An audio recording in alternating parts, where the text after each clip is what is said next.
It's Red Eye Radio. Gary McNamara and Eric Harley talk about everything from politics to social issues and news of the day. Whether you're up late or you're just starting your day, welcome to the show.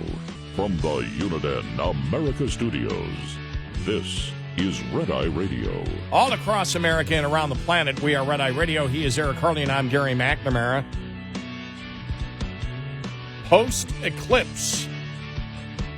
You know, I think updates constantly, every 5 minutes. Go ahead, I'm kidding. I was going to say, I think it's interesting how the Illuminati made it happen on a Monday, which literally translates into Moon Day. Okay, that's the least bothersome conspiracy theory I've heard so far. Well, I've got more.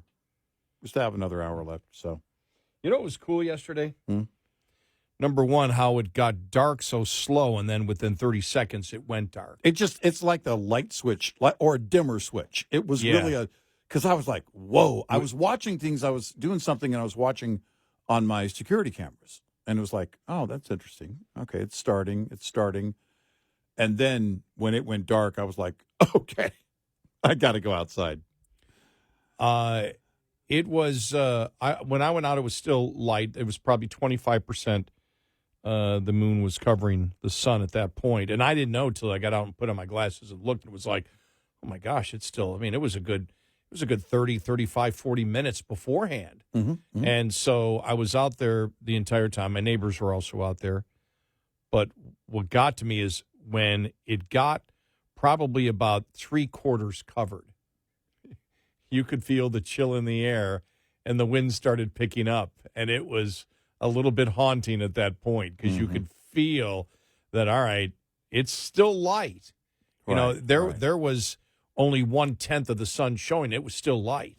Mm-hmm. But the fact is, you know, it was a softer light. But one thing I noticed, and this would be an interesting thing to find out, what I did notice was I was standing next to my car. My car's shadow, even in the dullest light before it got dark, was the most intense contrast between the shadow and the light. Yeah. Even though the intensity of the light had come down, the intensity of the shadow and the contrast was, I was like, why is that happening? It's by design. The Illuminati wanted it that way. Well, that explains it all. All right. Yeah. But yeah, it was fun yesterday. When I first looked at it, I was really, you know, because you see the pictures on TV, but you put the glasses on. Oh, yeah, it was crystal clear. Yeah, there's no movie or video or picture or anything that can do what the human eye can do. And just experiencing that in general, because I walked outside just as it got dark, and I was just, I bolted for the door, and it was just, part of me was saying, man, I wish this could last like an hour. Now, there would be a problem with that. If it did last for an hour, it would mean there were some things very wrong. But I really wanted it to go on longer. And it's just one of those things that, you know, you're not going to see. You know, many people won't. Most people didn't see yesterday firsthand. So yeah, you're right. Yeah. Yeah, it was pretty intense. Yeah. And I turned on the TV late. Yeah. I saw all the people at the Cotton Bowl. Mm-hmm. That were like, oh. I saw, when I got up and I was monitoring things and I decided to go to the Texas Department of Transportation cameras to see what traffic was like. And traffic the hour before in our area was normal. I don't know what it was like later in the day after the eclipse, but the reports coming out of states like Indiana and parts of New York saying, yeah, now everybody's going home and now the roads are really crowded. I didn't see any real, long-term backup in the news, though. There may have been one, but I didn't see it. But it was crazy. We had them, but then, it was Monday. Yeah, exactly. Well, we just call that construction. Construction and traffic. Right. All right, what was that poll that you were telling me about? Because I love coming across these polls at thehill.com. Here's the headline. Republicans more likely to say cost of living has gone up since 2020, according to a survey. It's like, okay, well. And then it gets into this.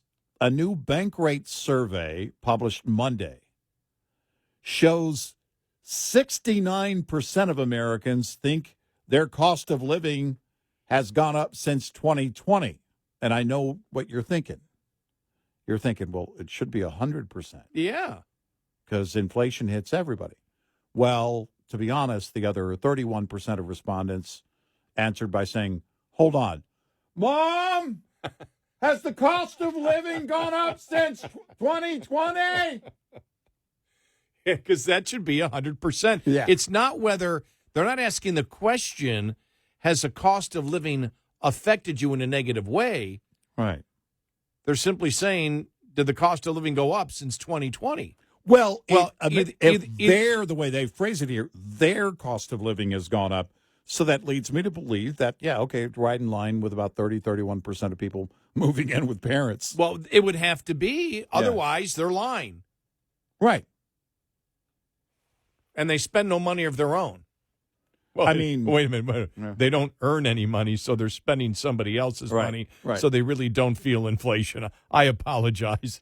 I should have known that. Yeah. Immediately. Right. I mean, because that should be, unless you're, again, somebody's paying all your bills and you don't worry about money at all. They're buying everything for you? Apparently. Because that's the only way you can say that it's not the case. Or you're spending their money, so the money has no value, so the cost has no value. Right. Because you're being given it, you haven't earned it. Right. I do like the mom thing, though. Yeah. The kids in the basement. Yeah. Cost of living. That's the first thing I noticed when he did that. I was like, wait, this is dumb. It's got to be 100%, doesn't it? Nope. Everybody has, because you're asking the question, has the cost of living gone up? Well, yeah. Keith Olbermann said no. Mom!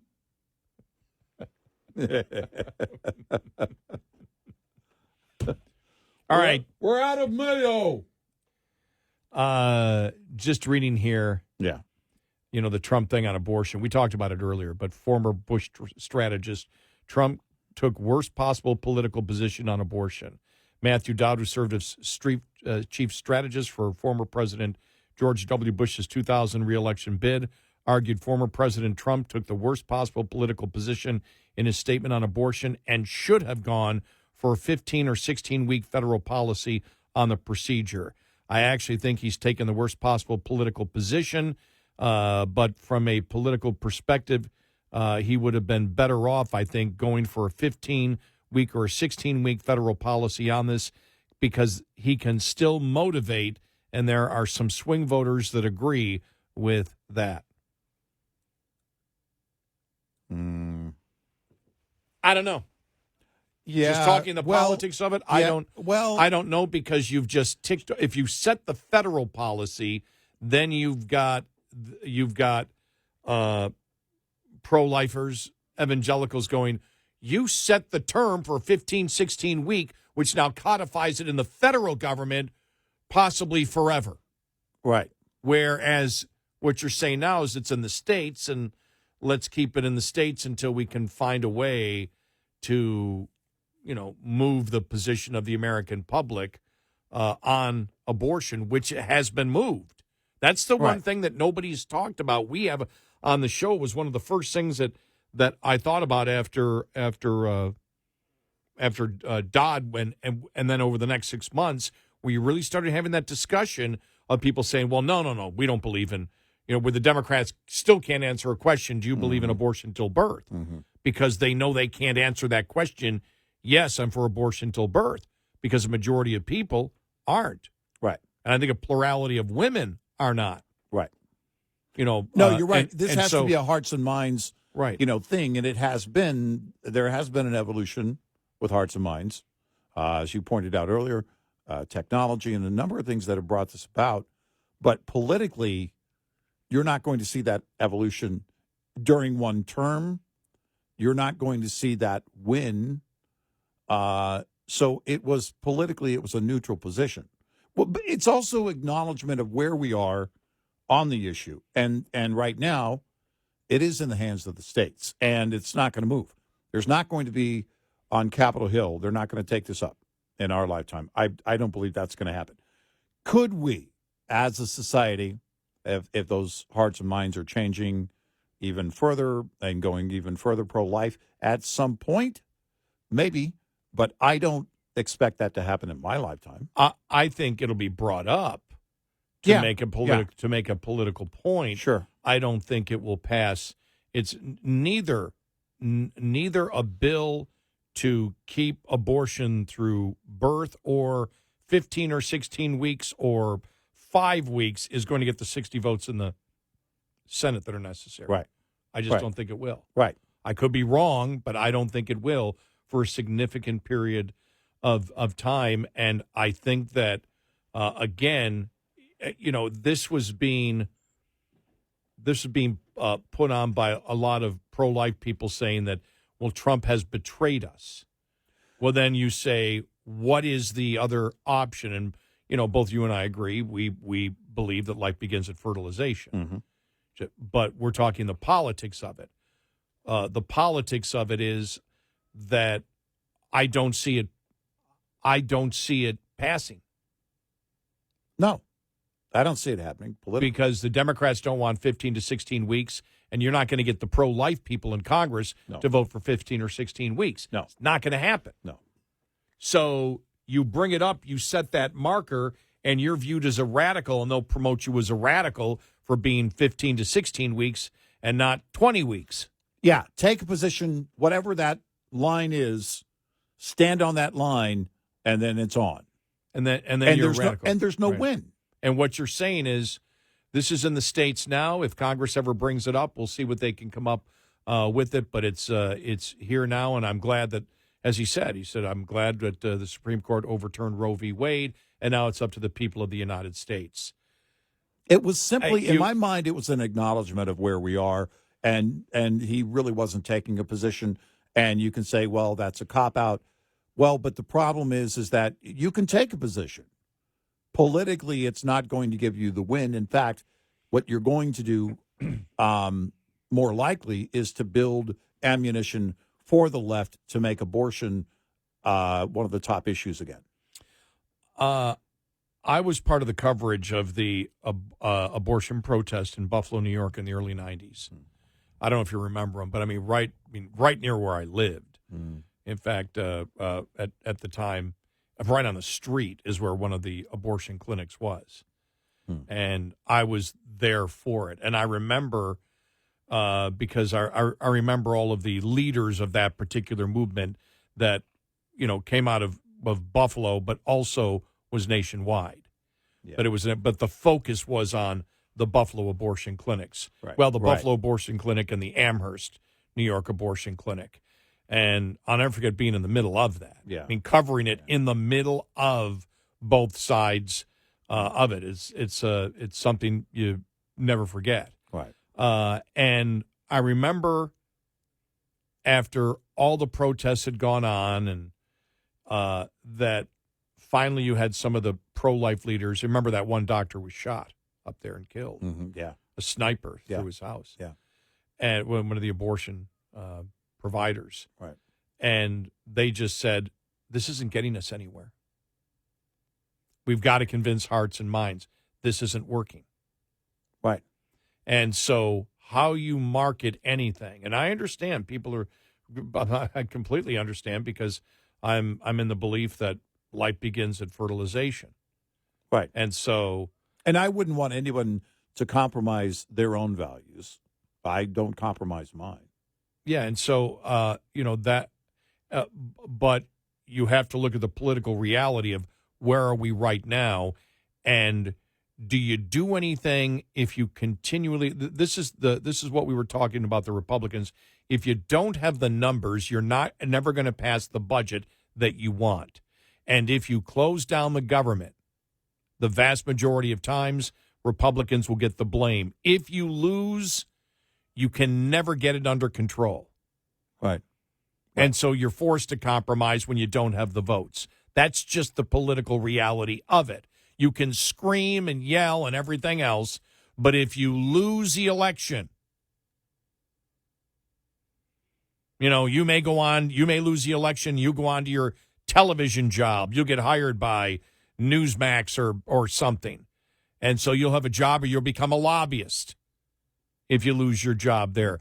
But the situation in the country becomes worse and worse and worse if the Democrats are in power. Yep. And it's that simple. Right. And the same thing here, because you're talking about a life and death issue of abortion. Yeah. Because you're talking about people believe it's life. And that's the debate we're having. And the debate right now that you could get, what are they talking in Florida? Was it 6 weeks and then they're 15, 16 weeks here. They're talking about on a federal scale. That means the debate now is not Roe v. Wade debate. Right. It's not the Roe v. Wade debate. It's not the privacy debate. It's not it's my body. I can do whatever I want with it whenever I want, because that's why the public has accepted somewhere in the womb it's a human being. That's where the debate is. That's where the debate is now, and the debate hasn't been there, and that's an advantage for pro-lifers. So you just keep promoting what you believe year in and year out and year in and year out. Right. But are you ready to go there yet? Can you get the vote yet, or will it blow up in your face and do you lose again? Right. And that's what you're dealing with. And I know there are the people out there, there's, the accusations of Marjorie Taylor Greene. You're shooting off your mouth, but you're not going to get anywhere with it. Why are you doing it? Mm-hmm. With the budget, you don't have the numbers to do it. Well, then we shut down the government. Work has to be done. You can't just snap your fingers and make something happen. 866-90-RED-I. This morning's USDA Farm Report is brought to you by House Products. Tested, trusted, guaranteed since 1920. Several Americans Monday afternoon had opportunity to see a partial, if not total, solar eclipse. And in southern Missouri, along the National Ozark Scenic Riverways, viewers there Monday could get a glimpse of a hot air balloon and the recognizable image of Smokey Bear. The U.S. Forest Service-sponsored balloon was part of a weekend-long event. And as Forest Service historian Lincoln Bramwell points out, it is another example of Smokey's popularity as the wildfire prevention symbol celebrates his 80th anniversary this year. It's an incredibly successful campaign, and the Ad Council tracks impact of its PSA campaigns and how effective they are. And they were finding that Smokey Bear had the highest recognition of any of their PSA campaigns. Over 90% of people that were polled recognized Smokey Bear and his message. I'm Rod Bain reporting for the U.S. Department of Agriculture in Washington, D.C. This report brought to you by Cenex Fuels and Lubes. Get in touch with Red Eye Radio, toll free at 866-90-RED-EYE.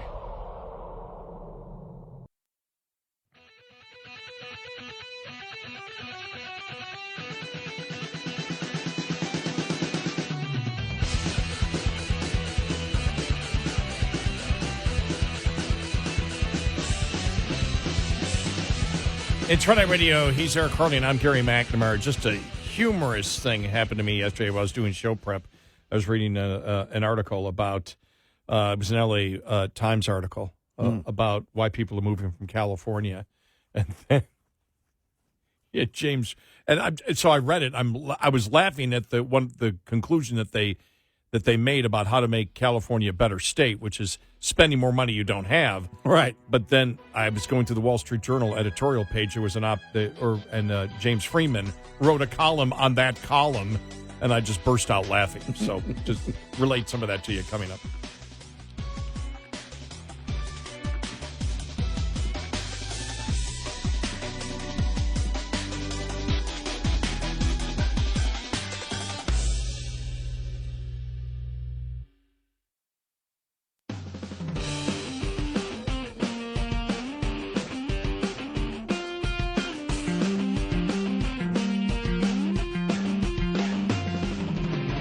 You're listening to Red Eye Radio from the Uniden America Studios.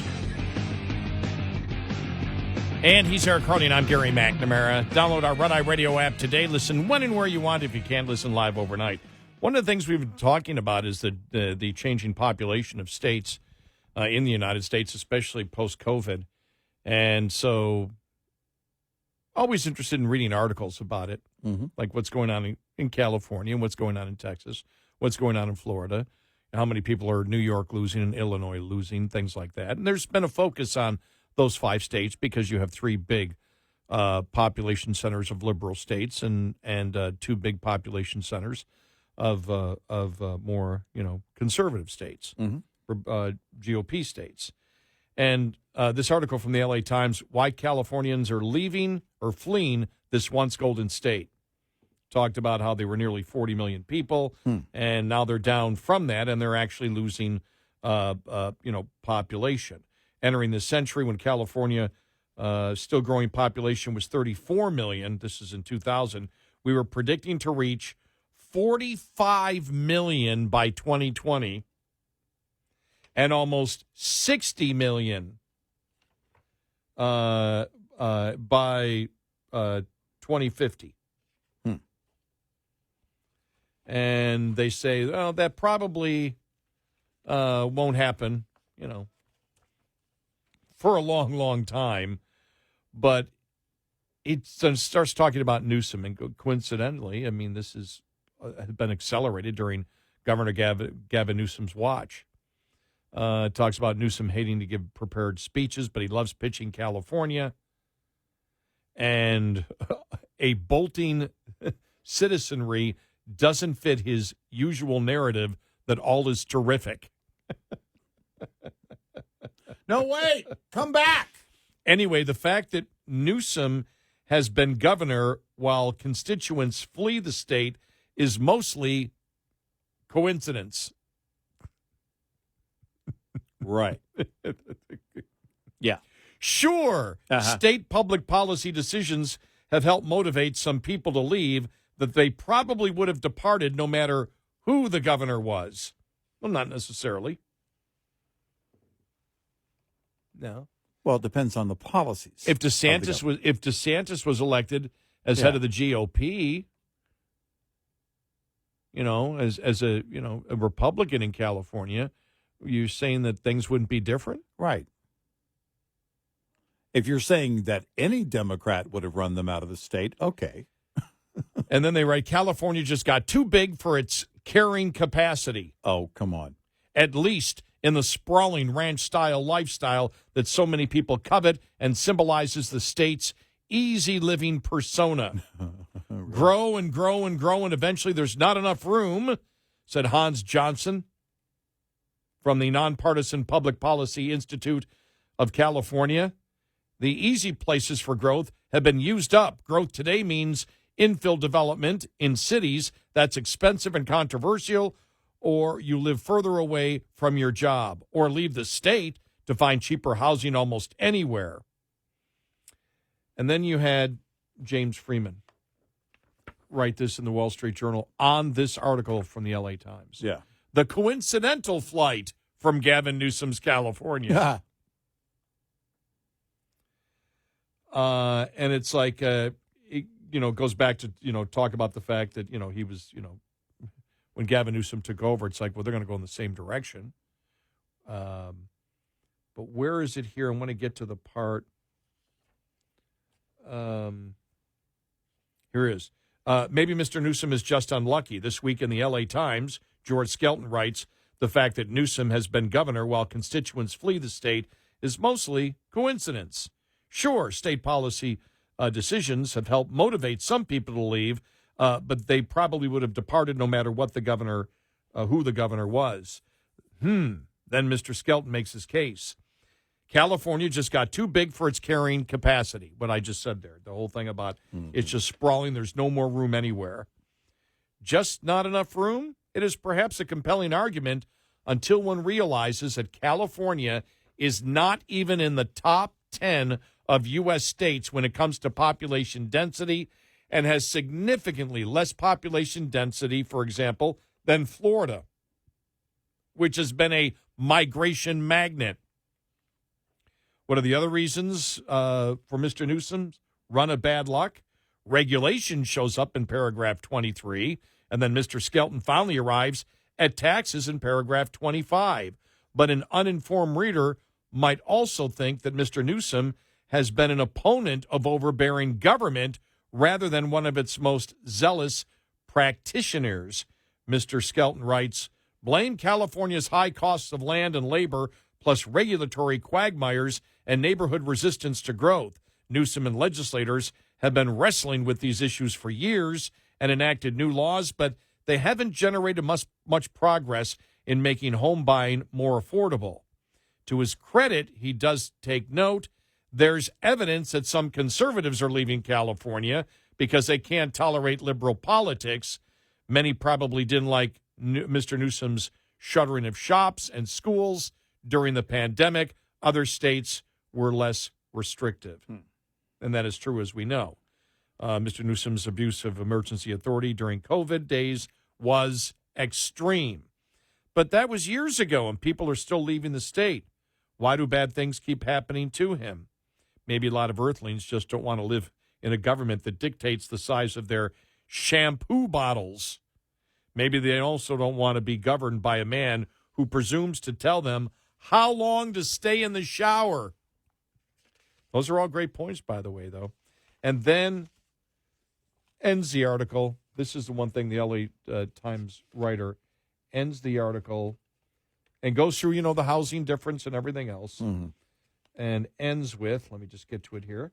I can't get to it. Here it is. What would one of the solutions be? Because he talks about the problems, only gives one solution. One way to make California more enticing would be to offer a benefit that worked well for generations until the state got greedy in the 1970s. Free tuition at public universities for California residents. That would help prevent a brain drain. So talking about they got plenty of money for that, right? Well, that's the whole point. They don't have any money anymore.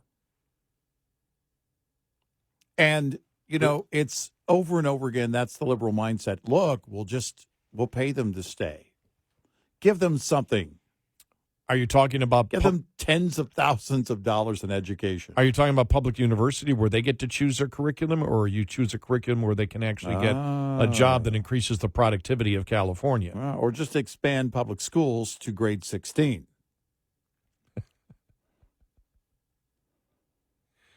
Just keep them in high school. Now, would that be for 16 years of education or 12? 16 years of education. I'm sorry, indoctrination.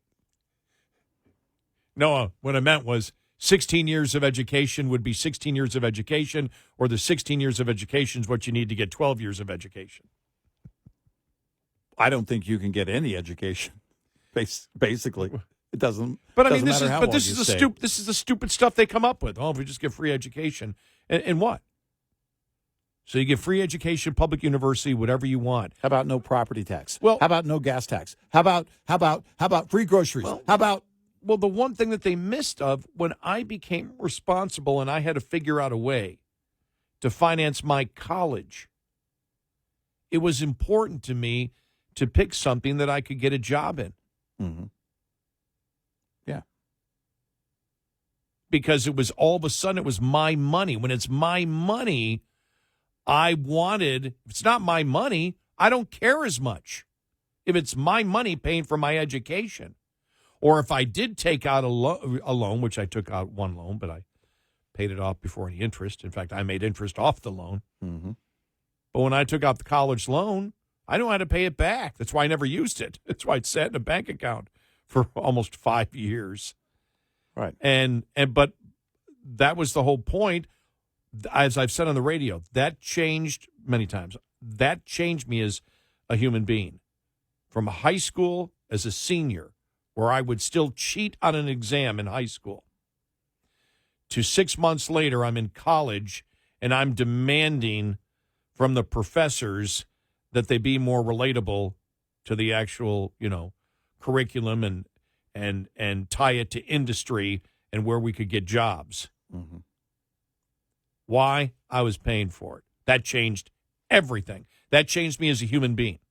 Well, this is the big fallacy in the whole idea of free college.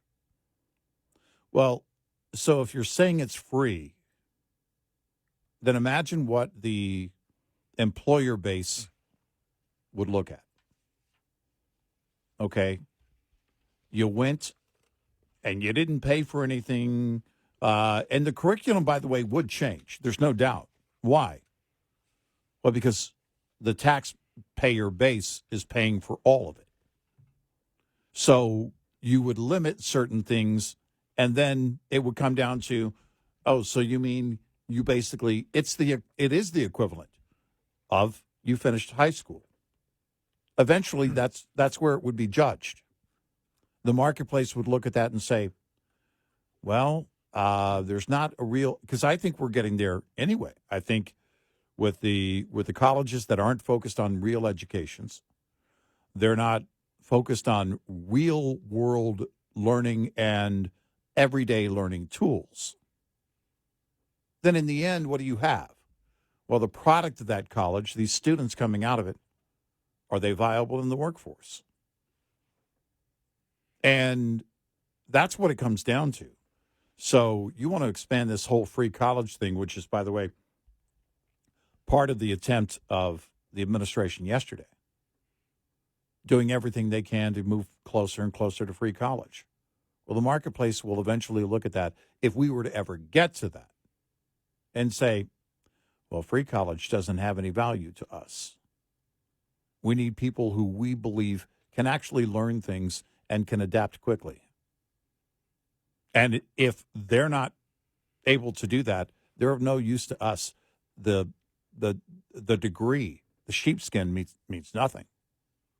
Anybody can get one. That's the difference. You know something? And I worked in a variety of business besides radio. Never, ever had to produce my degree. Nobody ever asked me for, I mean, I put it down and I went to college, but I don't believe anybody ever checked it out. Right. Yeah, they will. Employers will definitely make the calls these days. I don't know about back then, but they definitely make the calls these days. And the fact of the matter is that's already changing, because then it right now we're already at this point. Did this person actually learn anything that can be applied in this setting in those 4 years? And that's what it comes down to. This is something that we've talked about, Mike Rose talked about, and it is what is the real education, and what is it about? What are the real skills in the workplace that are going to be necessary going forward? If you are very technically oriented and not afraid to get your hands dirty, I believe your career is unlimited. Yeah. With security and high dollar income. Yep. By the way, if I did apply for a new job and put down my college, I don't know who they're going to call. My football coach, Newt Rockney, is dead. Oh. So. Well, somebody at the school's still there, aren't they? Hopefully. Hopefully there's a way to confirm it. You know what I'm thinking of? Remember when Babe Ruth went to reform school and there was the priest that took care of him? That's what I'm thinking of, would be the advisor that you could find from me from, 1909. Yeah, right. Exactly. 866-90 Red Eye. We'll be right back with more Red Eye Radio with Eric Harley and Gary McNamara.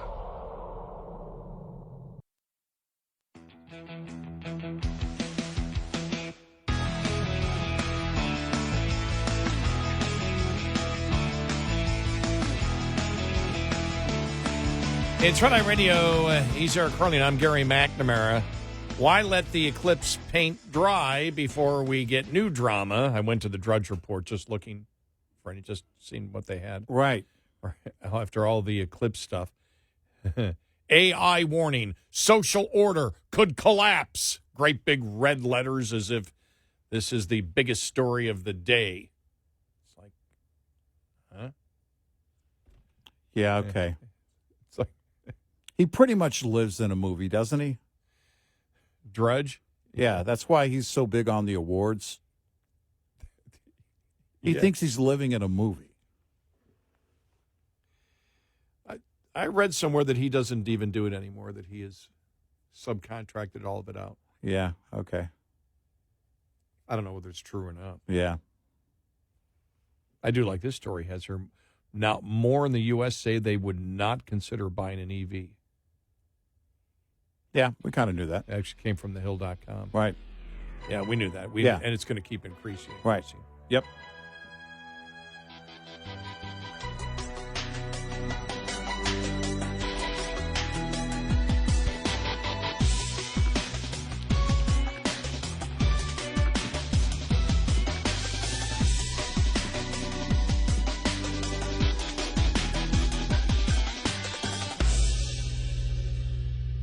This is Red Eye Radio on Westwood One.